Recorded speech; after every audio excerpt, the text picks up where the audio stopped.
ضلع سدی پیٹ میں ایک المناک حادثہ پیش آیا جس میں 5 نوجوان ڈیم میں غرقاب ہو گئے۔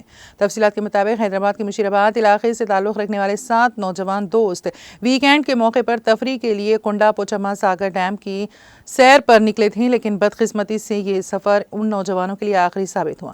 تفریح کے دوران سیلفی لیتے ہوئے 2 نوجوان ڈیم کے پانی میں گر گئے۔ انہیں بچانے کی کوشش میں باقی 5 بھی پانی میں کود پڑے۔ مقامی لوگوں نے فوری طور پر ان کو بچانے کی کوشش کی اور امدادی کارروائیاں شروع کی، لیکن بدقسمتی سے 5 نوجوانوں کو پانی سے زندہ نہ نکالا جا سکا اور وہ پانی میں ہی غرق ہو گئے۔ باقی 2 نوجوانوں کو بحفاظت پانی سے نکال لیا گیا، جن کی شناخت 20 سالہ محمد ابراہیم اور 17 سالہ کے مروگان کی حیثیت سے ہوئی ہیں۔